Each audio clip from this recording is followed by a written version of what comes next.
如果中国大陆发起武统，跨大西洋14国民众不支持军援台湾，这事儿被普京整怕了。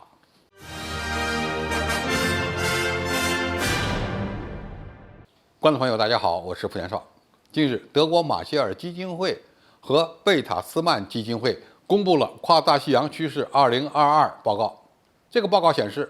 在中国大陆使用武力完成统一之时，跨大西洋地区的14个国家的民众大多不支持向台湾地区输送武器和派遣军队，而是倾向于对中国大陆采取外交或制裁行动。此次调查采取抽样的方式，涉及美国、加拿大、德国、法国、意大利、荷兰、波兰、立陶宛、罗马尼亚、西班牙、葡萄牙、瑞典、英国和土耳其等14个国家的民众，共有22133名18岁以上的成年男女接受了调查。除了土耳其以外，这次搞的民调主要都集中在西方国家，而且全部都是北约国家。结果显示，32%的人支持对中国采取联合制裁行动，持向台湾输送武器和派遣军队的比例分别只有4%和2%。就连态度最积极的美国，也只有不到8%的人支持向台湾地区输送武器。值得注意的是，这些国家支持对中国采取强硬态度的人占比超过60%，其中法国是66%。加拿大和荷兰是62%。那么，我们能从这份调查报告的结果中看出什么呢？首先，俄乌冲突的发展对西方应对台海军事危机有着重要的教育意义。虽然俄乌冲突与台湾问题并不相关，也没有可比性，但是普京所采取的反制裁手段，每次都给西方民众带来了一份痛苦，都会影响到西方民众对干涉台海事务的积极性。这次民调支持对华态度强硬的人超过60%，说白了就是支持打嘴炮的人比较多。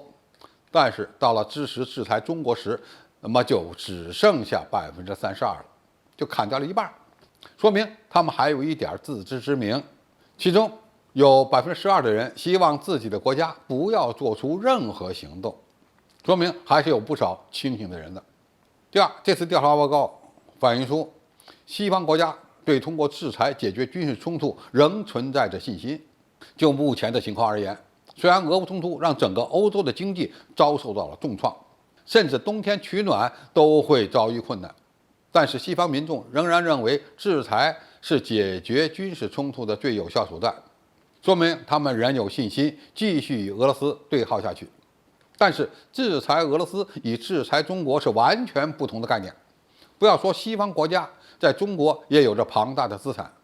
西方企业还离不开中国市场。光是中国在全球供应链的地位，就不是西方国家能够撼动的。更关键的是，制裁中国可能无法像制裁俄罗斯一样采取统一行动，因为台海事务对大多数北约国家而言根本就没有威胁。第三，西方国家，尤其是欧洲国家，对武力干涉台海没有兴趣，更没有信心。西方国家几乎100%的正在通过向乌克兰提供武器来消耗俄罗斯，但是只有4%的人愿意对台军援。这也证明台海危机对欧洲国家来说，更大层面上是并不关心的。这些国家不愿意直接面对解放军的强大。第四，西方国家对中国的敌意，恐怕更多的是源自于中国的不断强大，但是与军事对立没有直接关系。综合上面的数据，我们也能得出一个结论：西方对中国实力强大，特别是军力的强大抱有敌意，但是这种敌意与军事直接对立是两个概念。目前的国际秩序仍然是以西方国家主导的，那么未来将会转变成为一个多极世界，中国将成为建立新的国际秩序的主要变量。我们必须清楚，在自己闯过绝对安全临界点之前，